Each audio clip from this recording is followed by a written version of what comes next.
Rebonsoir à toutes et à tous. Après le Gros Morne, place au Carbet, troisième et dernier débat organisé par ATV à l'occasion du second tour des élections municipales du 22 mars prochain. Vous êtes prêts, Eddy ? Je vous suis, moi. Partout où vous allez, je vous suis. Eh bien, c'est parti. Je vous le disais, direction le Nord Caraïbe avec les 3 candidats à la mairie du Carbet. Les règles sont simples, 10 minutes de parole par candidat, plus 1 minute supplémentaire de conclusion. L'ordre de passage ainsi que le positionnement autour du plateau a été déterminé en amont par un tirage au sort. Eddy, que pouvez-vous nous dire de cette commune et de ses enjeux ? Alors, la commune du Carbet, c'est la ville martiniquaise qui possède le plus long linéaire de plage de l'île. Je crois que ça fait près de 5 km. 7 km. Ils sont précis. Ça commence bien. Ils sont bons, mais on les entend jamais dire ça dans les conférences. Hein. Et nous, on le sait, et c'est pour ça qu'on vient au Carbet, d'ailleurs. C'est une ville de 3721 habitants, et ce qui est remarquable, c'est l'une des rares villes de Martinique dont l'INSEE dit que la population augmente en 2023 par rapport à 2017, plus 5,26%. Absolument. Très bien, c'est une ville agricole, touristique et industrielle. Rappelons que sur le territoire de cette ville, il y a une industrie raumière, Naisson, fameuse dans le monde entier. Voilà, monsieur, une présentation extrêmement rapide, mais bon, c'est l'essentiel. C'est le but. Vous avez rempli la mission à perfection. Merci beaucoup, Eddy. Juste avant de vous présenter les candidats, voici les 3 thèmes retenus ce soir. Le tourisme, l'érosion du littoral et enfin l'attractivité de la commune. C'est donc parti pour la présentation de ces 3 candidats. Louis-Georges Griffith, bonsoir. Bonsoir. Vous avez 53 ans, vous êtes tête de liste, un Carbet solidaire et ambitieux. Votre score au premier tour, 26,42%, soit 521 voix. C'est mieux qu'en 2020, où vous aviez convaincu 477 électeurs. Jean-Claude Descanville, vous avez 73 ans, vous êtes le maire sortant et menez la liste Collez tête, collez épaules pour Carbet. Au premier tour, vous avez obtenu 615 voix, ce qui représente 31,19% des suffrages exprimés. Comme en 2008 et en 2014, vous êtes poussé au second tour. Gérard Mostin, vous avez 63 ans, vous êtes tête de liste le Carbet ensemble, longtemps adjoint du maire sortant. Vous faites cavalier seul cette fois et vous êtes arrivé en tête du premier tour avec 32,30% des votes, soit 637 voix. C'est parti donc pour la première thématique entre ces plages de sable noir, ces restaurants ou encore, on peut citer le zoo de Martinique. Le Carbet est une destination très prisée, mais le tableau n'est pas tout blanc. On a appris il y a quelques jours la mise en vente de la friche hôtelière de l'ex-Marouba. Comment expliquer, Louis-Georges Griffith, que cet établissement soit resté à l'abandon pendant plus de 10 ans ? Alors, tout d'abord, bonsoir aux téléspectatrices et téléspectateurs d'ATV, particulièrement aux Carbétiennes et aux Carbétiens qui nous écoutent ce soir. Je vais répondre à votre question, puisque nous savons que le Marouba a été en liquidation judiciaire dans les années 2015, qu'en 2022, l'établissement public foncier a fait un appel à manifestation. Et en 2023, la collectivité territoriale de Martinique, les élus ont voté pour la reprise de cet établissement. Alors, cette réalisation était sur le coût de 14 millions, puisqu'ils avaient acheté ça à 2,2 millions pour, je crois, à peu près 3 hectares. Ce que je veux dire, c'est que à chaque fois qu'il y a une élection, on nous parle du Marouba. À chaque fois qu'il y a une élection, on attire l'attention de la population sur le Marouba. Maintenant, je veux dire, il faut arrêter. Pourquoi ? Parce que au Carbet, notamment le maire sortant, M. Descanville, est conseiller territorial. Depuis 2015, cette histoire dure. Ce que je veux dire, à quel moment, en tant que conseiller territorial, on puisse aguicher, on puisse demander au président de l'exécutif de rentrer en scène pour que cette histoire soit réglée. Nous sommes en 2026, il n'y a pas d'informations sur ce dossier. Et moi, je trouve ça lamentable parce que c'est plus de 80 emplois pour les habitants du Nord-Caraïbe, les habitants du Caraïbe. Et c'est triste parce que vous parlez du Marouba, mais il y a aussi Aqualand. Et on va en parler dans quelques instants. Alors, ce que je veux dire, moi, je veux dire qu'à un certain moment, il faut arrêter. Et nous, ce que nous proposons, c'est dès notre arrivée aux affaires, c'est de saisir la collectivité territoriale pour faire avancer ensemble ce dossier. Je comprends bien que parce que nous en avons parlé pendant la campagne électorale, qu'il n'y a pas si longtemps que le Marouba a été mis en vente. Mais ça, je veux dire que c'est des trompe-œil politiques. Parce que en ce moment, il faut peut-être sauver le maire sortant qui est à la CTM, et c'est pour ça qu'il n'y a pas longtemps que cette histoire est ressortie. Alors moi, je veux dire, il faut arrêter, et voilà ce que nous proposons, un Carbet solidaire et ambitieux. Monsieur Icanville, tout le monde vous fait le reproche. Pour vous, ce n'est pas une découverte.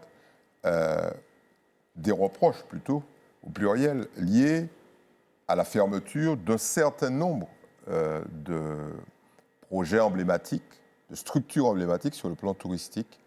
Et il y en a deux qui reviennent inlassablement, c'est le Marouba et Aqualand. Et ils ont été fermés à peu près, en fait, dans les mêmes années, 2013, 2014, 2015. Qu'est-ce que vous faites pour que ça s'arrête? Qu'est-ce que vous faites pour qu'on trouve une solution? Alors, d'abord, bonsoir. Bonsoir à tous et bonsoir à tous les téléspectateurs et téléspectatrices. Bonsoir aussi aux Carbiciens, particulièrement aux Carbiciens et aux Carbiciennes. Oui, accuser peut-être à tort que le Marouba, qu'on n'ait rien fait pour le Marouba, c'est trop. On a travaillé pour le Marouba, la CTM et le PFL ont d'abord pris en main le Marouba. D'ailleurs, ça date de l'ancienne mandature, on pourra dire, l'ancienne mandature de la région. Donc il y a eu des appels à projets, il y a eu des appels à manifestation. Voilà, c'est vrai que ça coûte cher, il faut le dire. Il faut le dire, ça coûte cher, ça coûte très cher. Et souvent, les promoteurs qui se présentaient n'étaient pas à la hauteur des problématiques. Alors c'est vrai qu'aujourd'hui, il y a une problématique très forte, particulièrement sur le Marouba, mais je crois que, là encore, bon, c'est normal que je pense que le concurrent dise que c'est parce que je suis conseiller territorial, mais c'est une décision, je crois, martiniquaise. Ce n'est plus une décision carbétienne, c'est une décision martiniquaise. Et effectivement, la collectivité territoriale cherche à redresser la situation. Alors, elle a mis en vente le Marouba, elle a mis en vente le foncier du Marouba. Le maire alors, j'y arrive. a son mot à dire. Mais bien sûr. Le maire a toujours dit, et ça c'est important, effectivement, il y a 80 emplois, et même plus. Le maire a toujours dit qu'il ne veut pas qu'il y ait de all inclusive. Il est très clair, nous avons une plage, vous l'avez dit, une grande plage, large plage et belle plage. Nous avons aussi de nombreux restaurants, et nous ne voulons pas qu'il y ait de all inclusive. Alors expliquez aux gens qui nous écoutent ce que vous appelez le all inclusive. Voilà, c'est et qu'à l'intérieur, vous n'en voulez pas. Alors, c'est qu'à l'intérieur, il y ait des restaurants, etc. Et nous ne voulons que les clients qui viennent au Marouba puissent pouvoir aller déambuler au Carbet, et autre part aussi d'ailleurs, mais pouvoir faire vivre nos restaurants, faire vivre nos employés en quelque sorte. Vous comprenez? Donc c'est ça. Alors, dire que le maire, oui, j'ai reçu beaucoup de promoteurs, mais c'est vrai que avec la cherté du produit, il n'arrive pas à tenir. Gérard Monstin, vous étiez dans l'équipe municipale. Que pensez-vous de cette situation par rapport à Aqualand, à l'ex-Marouba? Est-ce que tout a été fait véritablement au niveau de la mairie pour sauver ces deux structures? Déjà, je vais commencer par des politesses, puisque je vais saluer, dire bonjour aux téléspectateurs et téléspectatrices, carbétiennes et carbétiens particulièrement, mais si j'ai une pensée pour une pierrotine qui travaillait au Carbet, qui est partie trop tôt, et donc je salue sa mémoire et salue aussi de mes condoléances à la famille Yanso, Rebecca, et tous ses collègues qui travaillent au sein de la Caisse des écoles. Alors, le Marouba, c'est une sorte de serpent de mer. C'est-à-dire qu'il y a toujours des solutions, il y a toujours des problèmes, toujours des solutions, les solutions disparaissent, etc. Je crois que ça donne un coup, effectivement, à l'économie de la commune. Ça a donné un coup aussi au budget municipal, puisque effectivement, le Marouba permettait que la commune puisse avoir par année à peu près 30 000 euros, ce qui est pas mal dans un budget de 10 millions et en matière de fonctionnement difficile. Donc c'est vrai, effectivement, je ne vous cache pas que pas mal de projets sont arrivés, effectivement trop chers, parce que vous savez, un petit peu comme le Méridien, si aujourd'hui on se met à casser ce qui est au niveau des 50 pas, il sera difficile de les reconstruire. Donc effectivement, c'est un espace qui a été acheté, je crois, 1,8 million par le PFL et qui est vendu aujourd'hui 2,5 millions. Donc c'est toujours le prix de coût qui a un petit peu effrayé les promoteurs. Donc je crois que c'est difficile de dire que c'est une volonté manifeste de la CTM, quelque chose depuis Marie-Jeanne, hein, c'est pas aujourd'hui, de ne pas développer cet hôtel, mais c'est embêtant. C'est très très embêtant pour l'économie. Nous avons même du mal à faire vivre l'espace Aimé Césaire qui accueille quelques commerçants. Et je crois qu'il faut que moi, maire du Carbet, ce dimanche, je vais effectivement prendre contact avec la CTM. Il faut que la CTM, la population, dans notre dynamique implicative que nous voulons mettre en place, puisse interroger la CTM vraiment, que la population sache exactement où on veut aller et pour savoir qu'est-ce qu'on peut faire de cet outil nécessaire au tourisme au Carbet. Dites-nous un petit mot d'Aqualand, parce que là, ça tourne au ridicule. Parce que 10 ans de fermeture, même un peu plus, on est là dans l'expectative. On se demande comment ça se fait que ce trésor touristique du Carbet, parce qu'à l'époque, ça charriait des milliers de visiteurs, soit resté dans cet état et ne trouve pas preneur. Oh, je ne vais pas dire qu'aujourd'hui, les élus de la CTM ou les élus quelconques préfèrent développer le sud ou le centre. Je ne vais pas aller jusque-là. Mais j'ai l'impression que c'est ce que vous suggérez. Mais c'est-à-dire que je suis un petit peu casse-code. Hein, c'est-à-dire que je suis du genre à entrer dans le lard. Je crois que il faut, au niveau d'Aqualand aussi, pareil. C'est-à-dire que je pense qu'il y a eu un problème d'accompagnement, je pense. Il y a un problème pas d'accessibilité, puisque Cap Nord a fait ce qu'il fallait en matière de route. Il y avait du parking. Mais je crois que c'est un problème de gestion. Et sans critiquer celles et ceux qui fonctionnaient, parce que vous savez, en Martinique, on n'est jamais à plus de 20 minutes de la mer, de l'eau. Et aujourd'hui, je pense qu'il y avait un choix en matière de prix d'entrée. Il y avait un choix en matière de service à l'intérieur qu'il fallait peut-être changer. Effectivement, il y avait un confrère à vous qui était venu à l'époque pour participer au lancement de cette affaire. Il me disait que ça marche en Aqualand, ça marche à Washington, ça marche en France. Je lui ai dit, ouais, mais nous sommes entourés d'eau et nous sommes 350 000. Alors, peut-être que c'était dimensionné de façon inadéquate, mais je pense qu'il manquait aussi des conseils. Je pense qu'il y avait... Mais à l'époque de Marie-Jeanne, il a donné un coup de main. Hein, il a bien travaillé. Monsieur Ecanville, il vous reste une petite minute sur cette thématique-là, mais moi, évidemment, j'ai envie d'en sortir. Monsieur Ecanville, vous nous aviez, à l'époque, fait « bye-bye, au revoir, je m'en vais ». Et pourquoi vous êtes revenu ? Non, je ne vous avais pas fait « bye-bye, bye-bye, au revoir, je m'en vais ». Je vous avais dit que je me réservais le droit de revenir. C'est différent. Et vous, M. Marajo, n'oubliez pas. Et beaucoup de gens y ont cru. Oui, que je me réserve le droit de revenir. Oui. Et je reviens. Et je reviens, c'est ça. Je crois qu'effectivement, il faut tuer les rumeurs. J'ai toujours dit que je me réservais le droit de revenir. Voilà. Votre adjoint juste à côté, il a cru. Il a dit à un certain nombre de gens, j'ai la confiance du maire qui se retire. Non, et puis je crois qu'il est tombé de très très haut. Le problème, il n'avait pas la confiance du maire qui se retire. Voilà tout à fait la différence. C'est ça la subtilité. C'est ça la subtilité. Il n'avait pas la confiance, et je le lui ai dit, j'ai eu l'occasion de le dire aux élus, il n'avait pas la confiance du maire pour pouvoir se représenter. Et donc voilà, je n'ai pas trouvé... disons, preneur, et donc je reviens, et puis avec les élus, je reviens. En l'absence de dauphin, alors il faut faire attention, parce que les dauphins, très souvent, ça s'échoue sur la grève. Oui. Voilà, vous avez décidé de revenir. Voilà, je ne voulais pas que s'échoue sur la grève, comme vous dites, et donc effectivement, avec la population, avec les élus, donc j'ai décidé de revenir, et donc ça pour le bien du Carbet. Vous n'avez subi aucune pression venant de votre parti politique. Mais pas du tout. Je crois que, là encore, c'est une rumeur infondée. Oui, on entend ça. Oui, voilà, bien sûr. Bon, vous savez, en période élective, on entend des belles Et voilà. Et donc, effectivement, je reviens tout simplement. On va revenir à la thématique tourisme, Eddy, ça ne nous dérange pas. Oui, je pense que... Non, allez-y, vous avez 30 secondes, alors si vous souhaitez utiliser vos 30 secondes pour répondre à cette situation, allez-y. Non, c'est pas pour répondre. Ça dit qu'effectivement, j'ai certainement pas ce qu'on n'a pas dit chez nous, qu'on avait le soutien du maire. Mais sans son soutien, nous sommes quand même premiers en tête de liste, en tête au premier tour. Alors, ma question, du coup, sera la suivante. On a parlé des restaurants aussi très prisés au Carbet, notamment ceux de la plage du coin. Eh bien, les riverains se sont souvent plaints de ces restaurants, pleins de nuisances sonores, notamment provoquées par la fréquentation de ces établissements. Que comptez-vous faire si vous êtes élu maire dimanche? Alors, effectivement, nous avons une activité économique liée au restaurant. C'est une joie pour nous d'avoir ces restaurants sur les plages du Carbet, ce qui permet aux Martiniquais, mais aussi aux touristes, de venir manger et connaître nos plages. C'est vrai que parfois, il y a des troubles de la tranquillité publique liés à ces restaurants.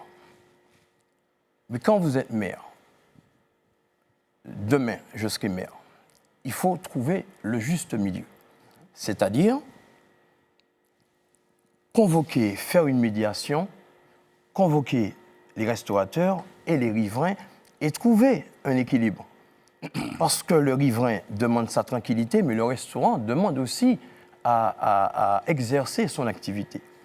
Et c'est pour ça que nous, en Carbet solidaire et ambitieux, nous disons qu'une fois en place, dimanche, nous irons vers ces restaurants et vers ces riverains qui se plaignent. Parce que, il faut le dire, il y a eu beaucoup de plaintes.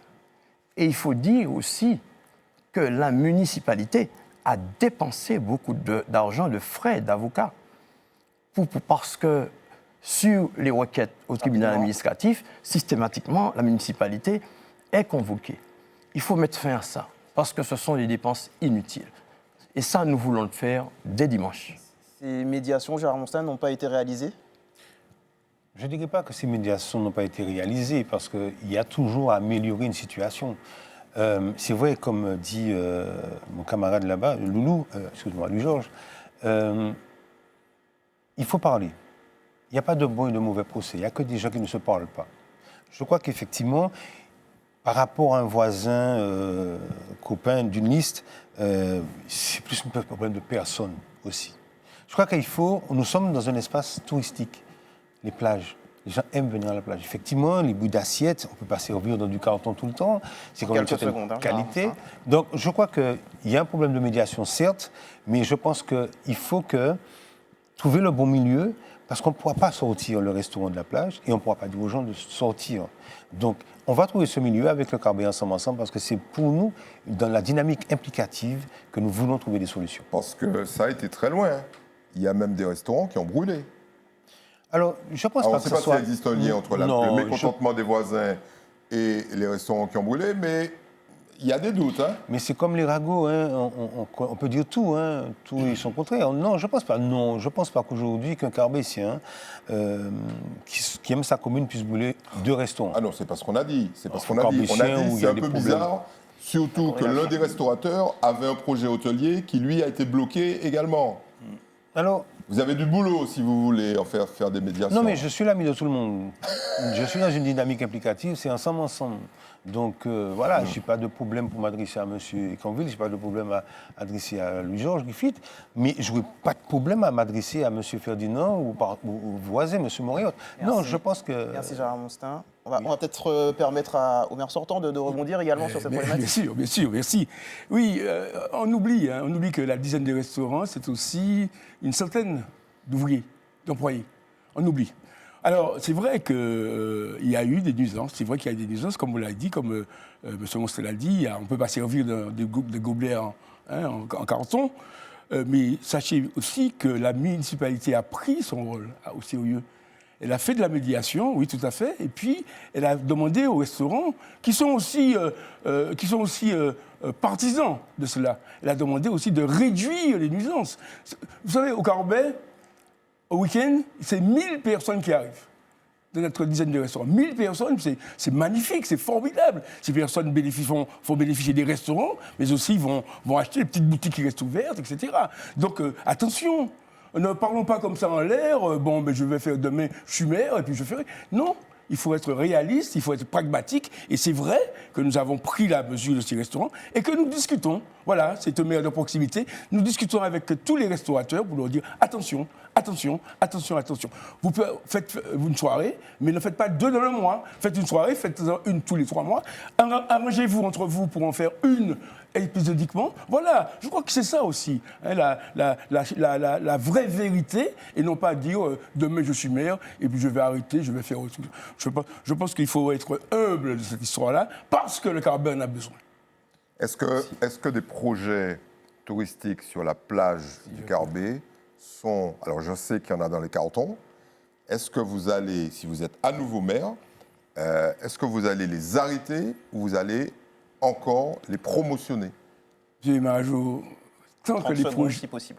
Pardon? En 30 secondes, si possible. Oui, tant que les projets seront des projets qui nous remplissent de joie et de contentement à la population, je dirais OK. OK, parce que je sais que j'ai affaire à des promoteurs qui sont aussi très sincères et très... ils prennent en compte la sécurité, vous comprenez? Et donc ça, oui, le Carbet doit vivre cette belle vie. Le Carbet est toujours convivial, familial, avec véritablement un entrain de restaurants et autres.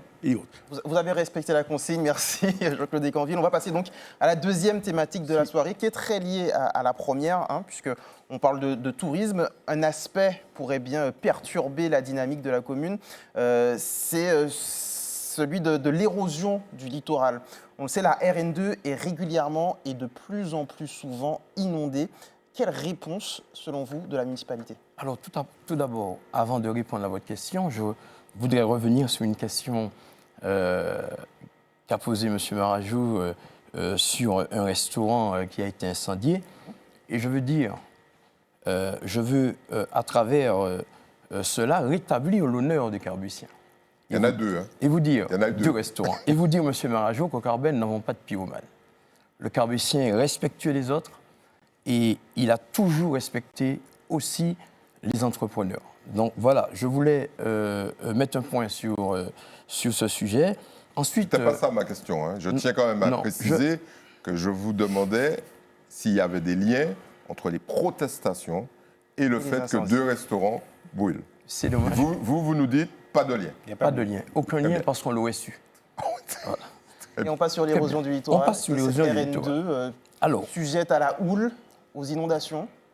Le problème de l'érosion du littoral, c'est le même problème que le Marouba et Aqualand.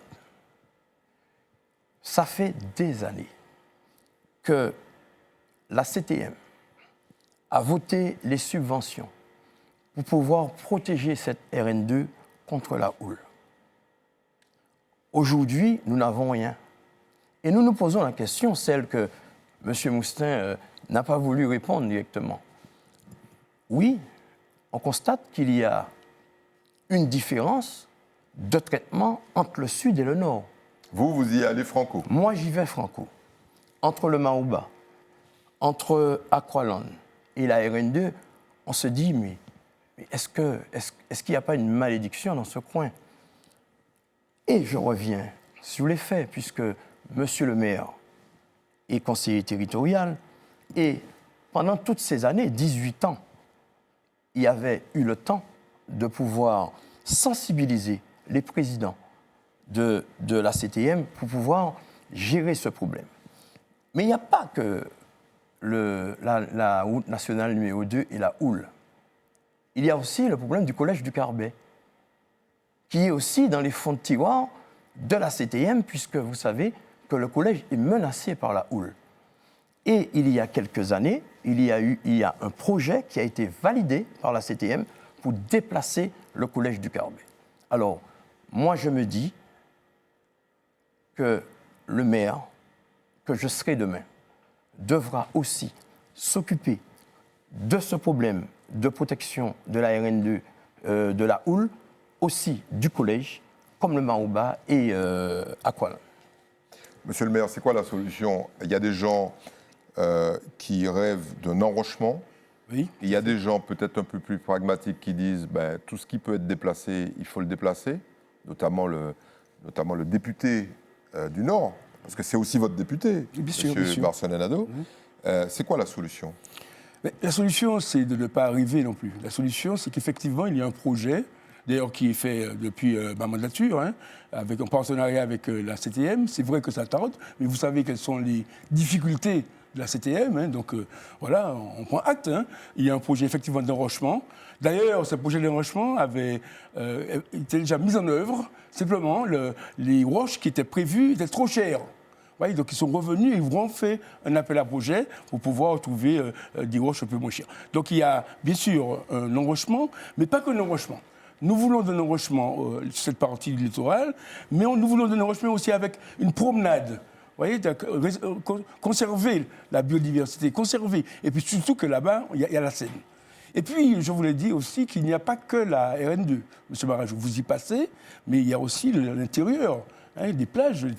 Et là, nous avons fait intervenir, et vous le voyez, d'ailleurs, ça surprend, parce qu'il y a aussi de l'érosion.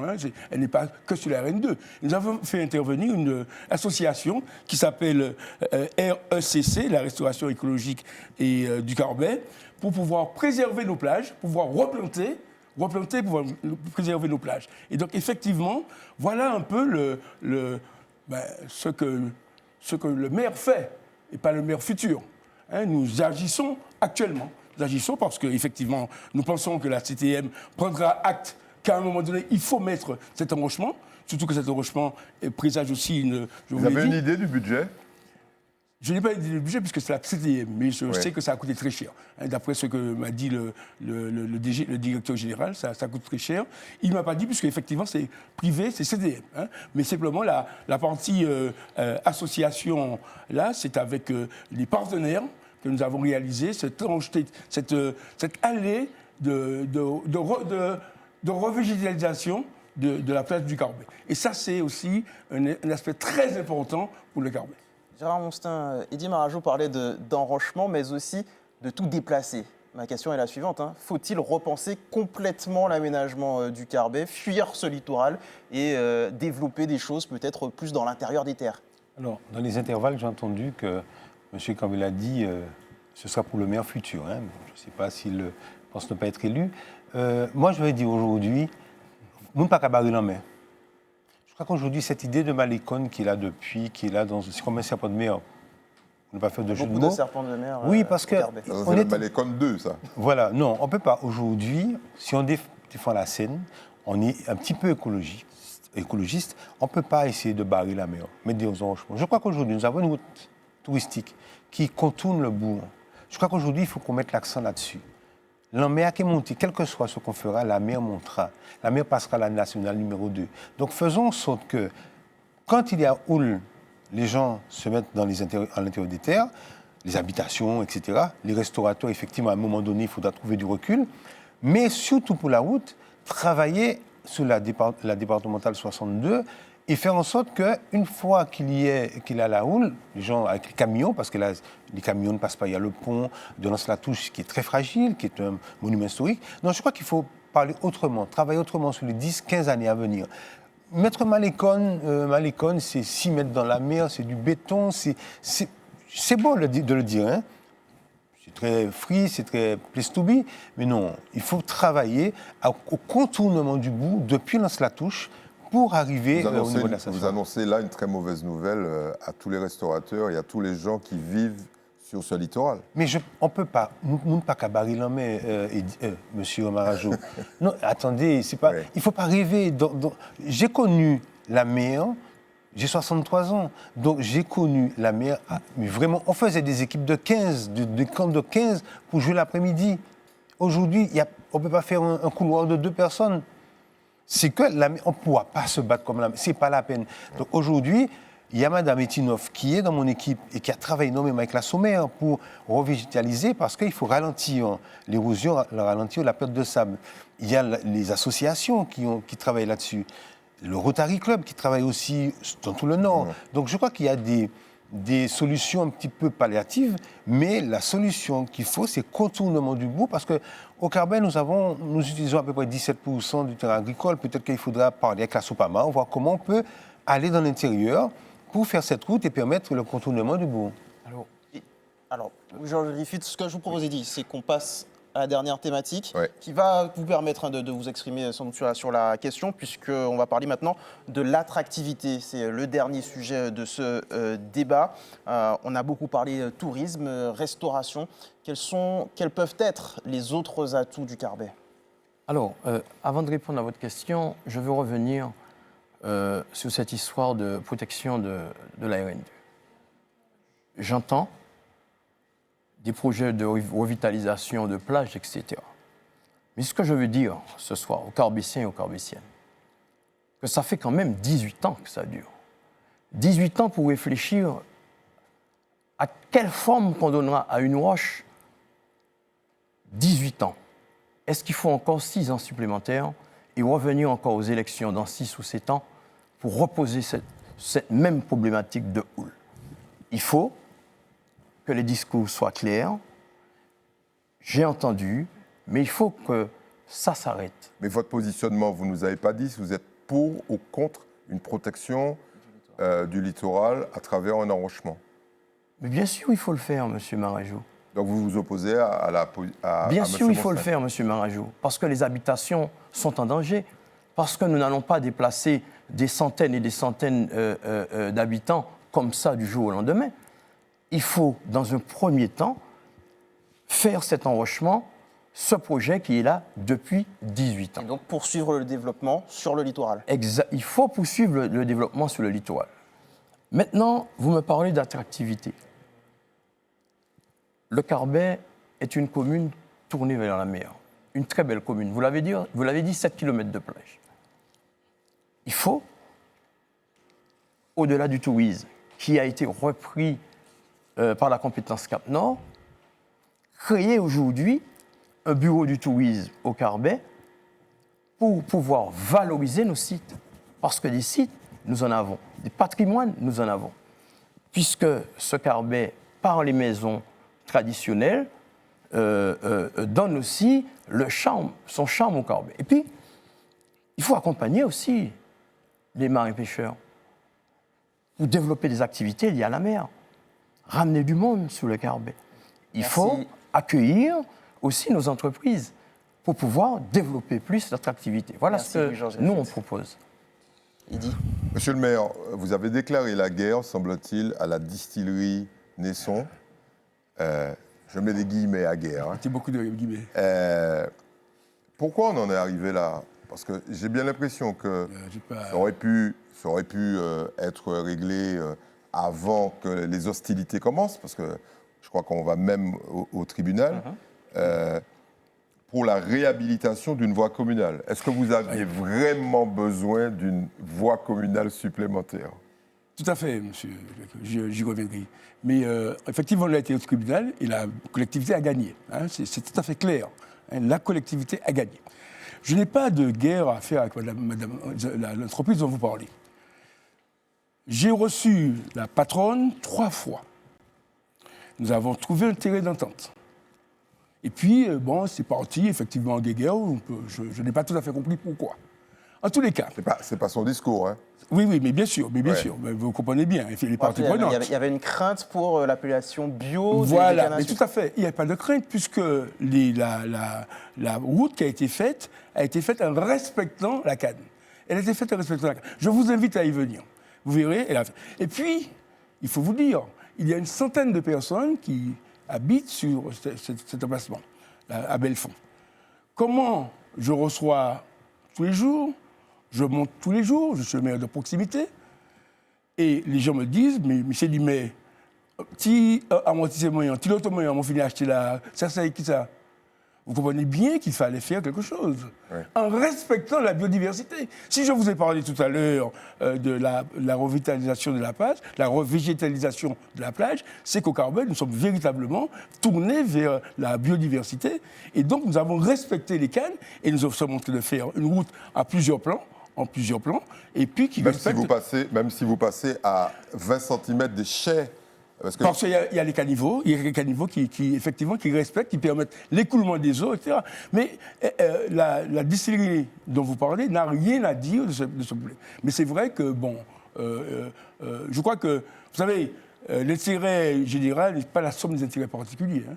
Mais nous respectons. Comment nous sommes fiers de cette entreprise. Ah bon, quand même. Bien sûr. Ah, quand même, mais bien sûr, parce M. que- Marajou, nous sommes fiers de cette entreprise.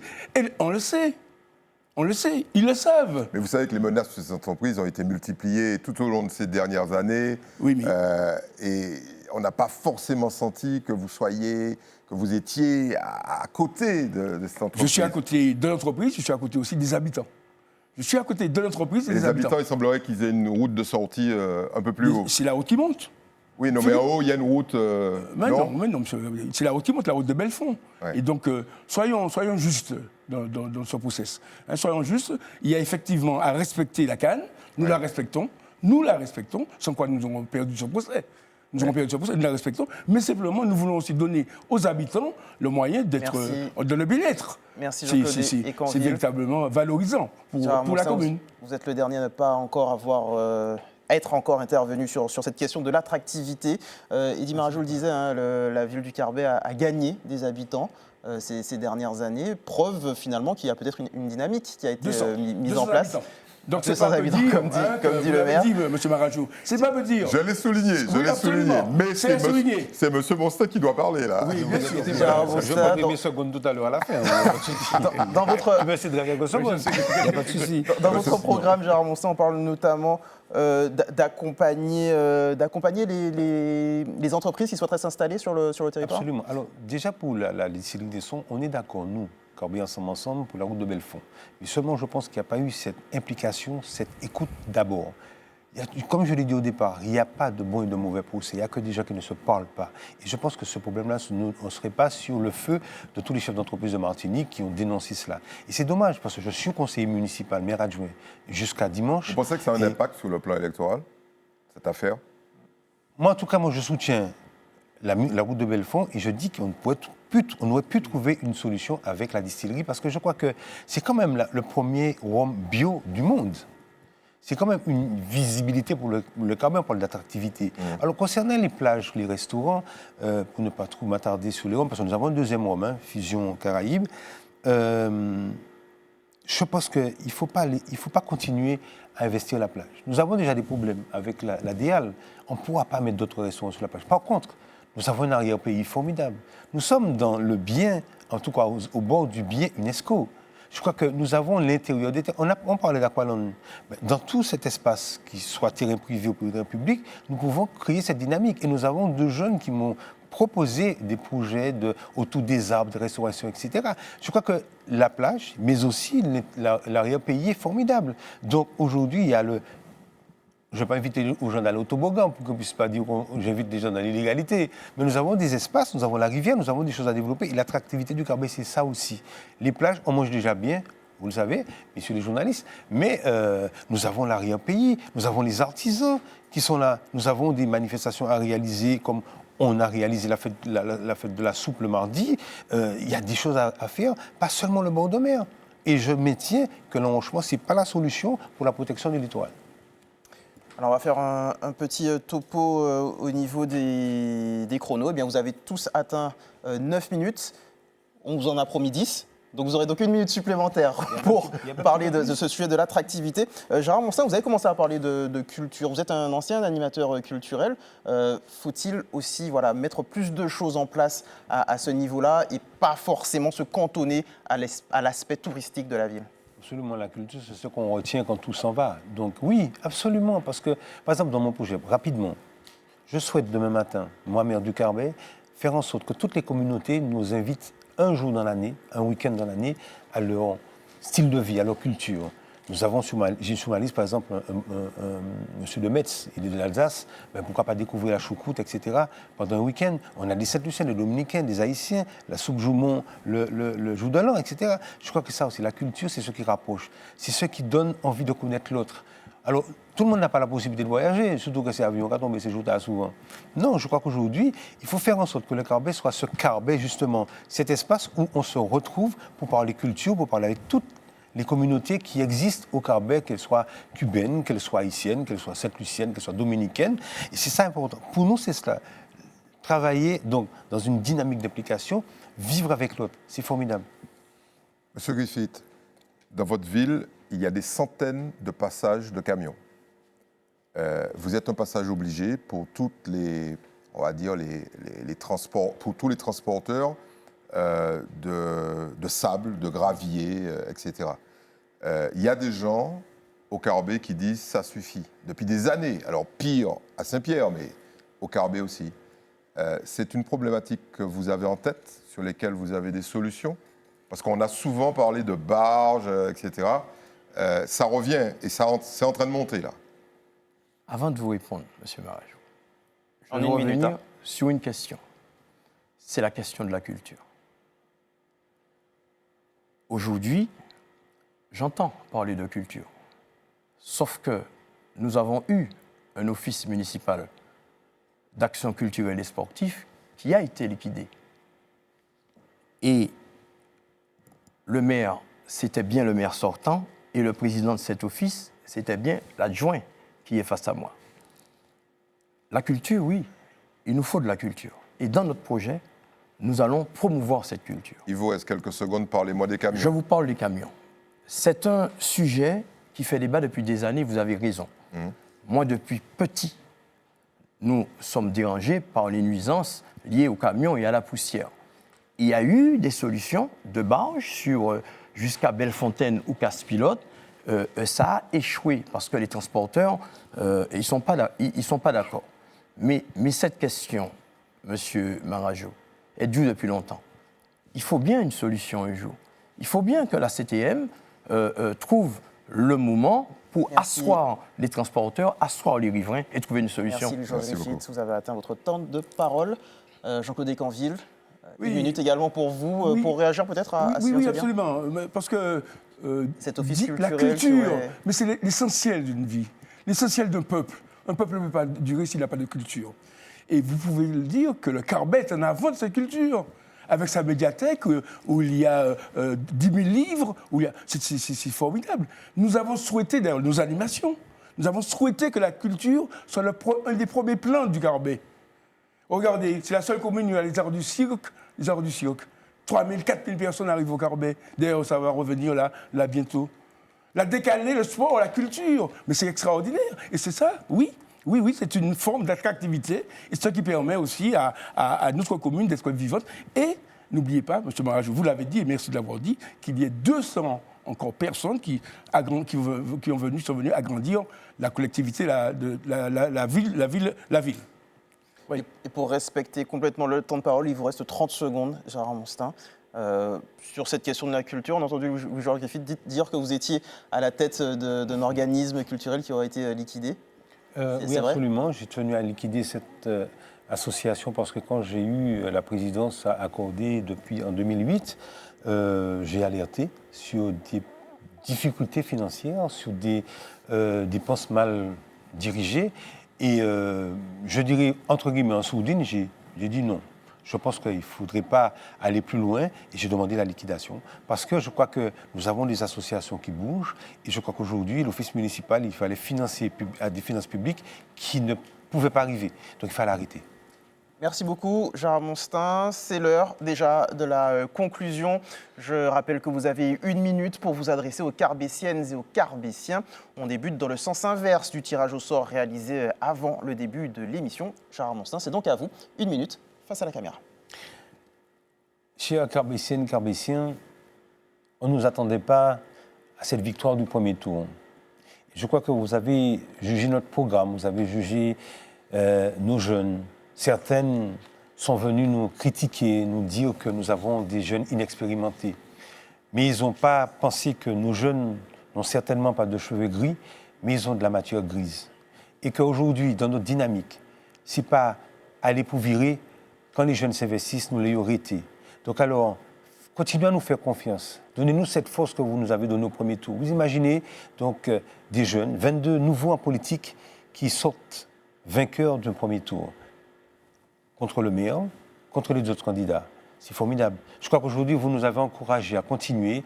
Et malheureusement, nous n'avons pas parlé de fusion, mais je ne pourrais pas aujourd'hui fusionner avec une autre liste pour dire à des hommes et des femmes qui, depuis des mois, travaillent dans une dynamique implicative, de sortir et de laisser la place comme ça. Merci. Gérard Monstin, 1 minute. C'est à vous, Jean-Claude Descanville, face à la caméra toujours. Oui, Carbissiens et Carbissiennes, habitants du Carbet, oui, tout à fait. Je voudrais d'abord remercier les 615 électeurs qui se sont portés sur notre liste Coller tête, coller les épaules pour Carbet. Mais ce n'est pas suffisant, effectivement, et vous le savez, Carbissiens et Carbissiennes, c'est pourquoi nous avons repris la campagne. C'est vrai que peut-être un peu trop confiants sur le premier tour, nous n'avons pas fait le nécessaire pour pouvoir sortir en tête et gagner au premier tour. En tous les cas, ce que je vous invite, Carbissiens et Carbissiennes, à venir voter pour pouvoir nous donner encore un autre ballon. Vous avez vu, hein, aujourd'hui, nous tenons le cap, effectivement, 18 ans, mais 18 ans que nos concurrents s'acharnent aussi à venir nous titiller, mais nous gagnons. Alors nous vous invitons à venir encore plus nombreux pour pouvoir nous permettre de gagner, mais de tenir le cap et de continuer à améliorer ce cap. Aujourd'hui, votre ville est une ville recherchée par tout le monde. Aujourd'hui, votre ville est une ville attractive. D'ailleurs, les journalistes le conçoivent aussi. Aujourd'hui, votre ville est une ville de bien-être, Merci, une ville de Jean-Claude santé. Descanville. Vous êtes arrivé au terme de votre minute de conclusion. Louis-Georges Griffith, c'est à vous donc de vous adresser à vos électeurs face à la caméra. Carbissiennes, Carbissiens, vous avez entendu les propos. Mais moi, je veux rester humble. Ce garçon que vous avez connu depuis petit et qui a toujours été humble.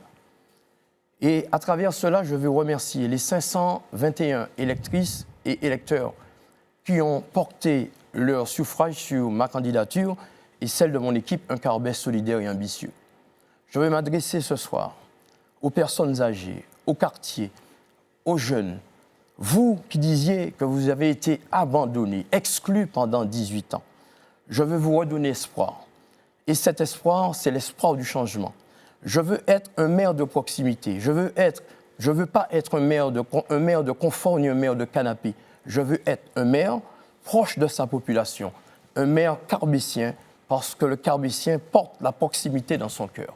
Je veux vous dire que ce dimanche 22 mars, faites-nous confiance. Il y a une alternative, le changement. Merci. Et ce changement, un Carbet solidaire et ambitieux vous le propose. La minute est écoulée. Merci beaucoup.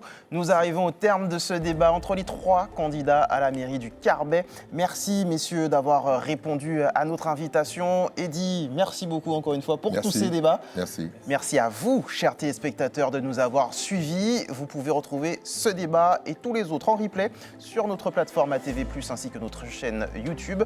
Prochain rendez-vous dimanche, Eddy, pour la grande soirée électorale du second tour des municipales. Passez une excellente soirée sur ATV.